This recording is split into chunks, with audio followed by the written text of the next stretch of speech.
Hello and welcome, fellow Takens of Cairn. Today we're gonna check out the Misadventure number 182. I'm unfortunately a little sick, but this misadventure is pretty sick too. We have giant news, and as it looks like, this is a spoiler, or like a first look out at the new enemies here. We have some troll giants, some new models, and some new weapons as well. And that's basically already it. I don't know if this is like giant news, but it is news. And also we will have news regarding the patch 1.2.1, which will actually be going live next week on the June 19th. Which also means that the Season 6 that's currently going on, which is running on patch 1.2.0.5, since Create has confirmed that they will not support a downgrade option to 1.2.05.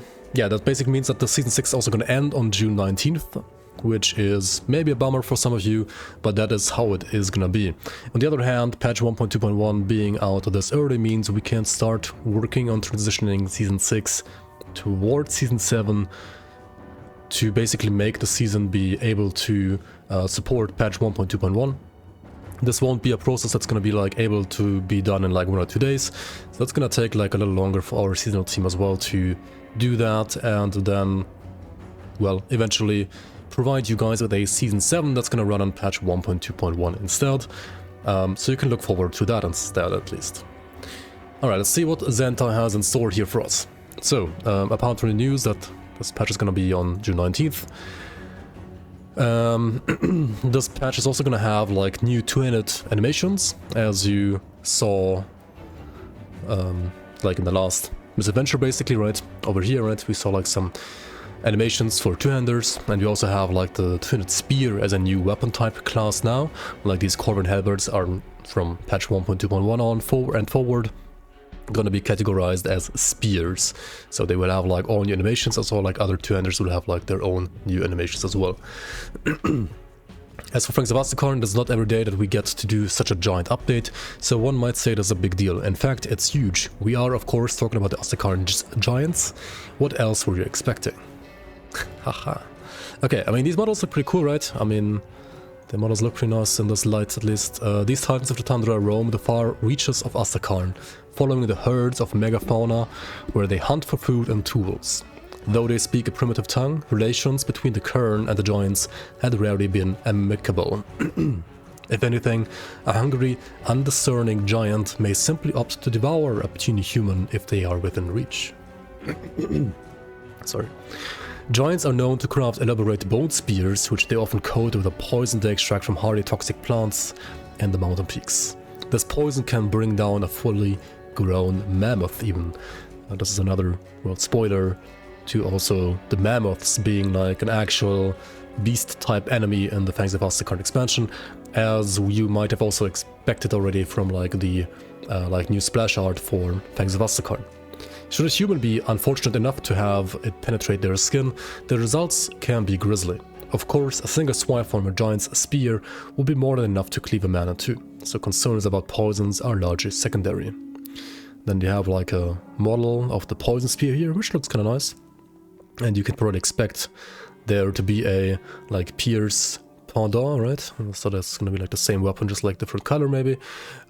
Which is going to be the Titan's serrated spear, which has physical damage, some percent armor piercing, but not full armor piercing here. Some pierce damage, some bleed damage, some vitality converted to pierce, healing effect increase, cooldown reduction, blade trap, Wendigo totem, and then longer duration to blade trap, conversion to blade trap from wit to pierce, and then also wit to pierce to the Wendigo totem. So you can basically play a two-handed pierce trickster with this, or at least you can try to, depending on what other itemization there is gonna be for this archetype. This might or might not be an actual useful item for your build, who knows. Then the other one is the Titan's poison spear. So this is the poison that we're talking about, which has cold to acid conversion, which is already very nice for, well, any Nightblade, because of lethal assault getting partially, the lethal assault flat cold getting partially converted to acid, which is always nice to see here. And then you can also see a new skill here called Rallying Cry. So Rallying Cry is obviously a skill that is not in the game yet, so this means that it has to be a Berserker skill from the new Berserker class. So this is a Twin Spear for a Nightblade plus Berserker Mastery, or like class, whatever that is gonna be called. We don't know yet, I think. Let me know what your guesses are gonna be for that class. And yeah, this also features a new charge mechanic, which is also like showcased in a future Misadventure already, I think. So this one has like another charge versus Blade Burst, which means that you will be able to basically press the button twice in a row, like activate the button like twice in a row, before it goes like fully in cooldown, and then like each charge should be like recovering with the cooldown reduction independently of each other. But this also adds 1 more second of skill recharge to ABB, so you can really like tell this is kind of like you have like a double burst, like a double quick burst with this weapon, but then you will actually have like lower DPS overall against like, you know, bigger enemies. But it can be still kind of interesting because, well, maybe the cooldown doesn't matter all too much if you're like mostly focusing on poison damage, right? This adds like a shit ton of poison damage, as you can see here, and even more like percent poison and increased duration of poison damage as well to ABB.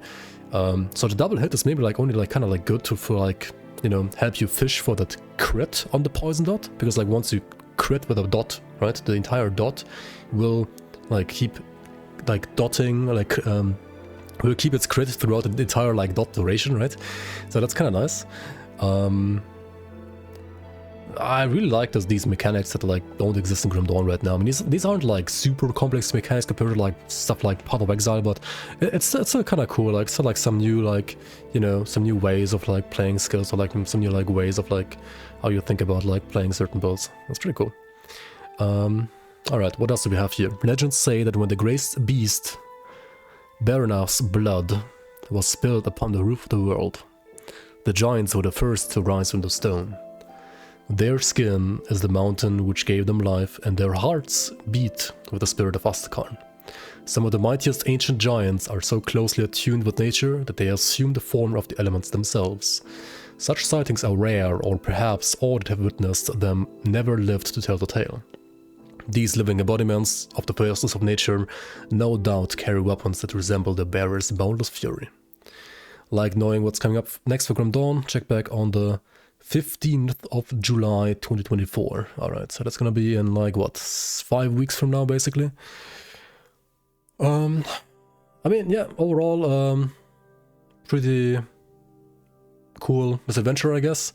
Not actually like all too many spoilers, to be fair. I mean, we got like 1 new enemy type, like the troll to look at here, like 1 new model for like a weapon, and like 2 different like variants of that model of the weapon.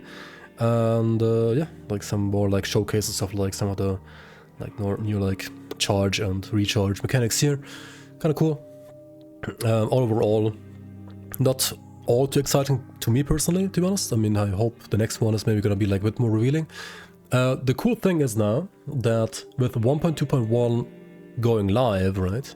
They said this is gonna be the last patch, basically the last big patch before playtesting for Fangs of Astakarn is gonna start, and B, before, well, they're gonna work on the actual release patch for Fangs of Astakarn.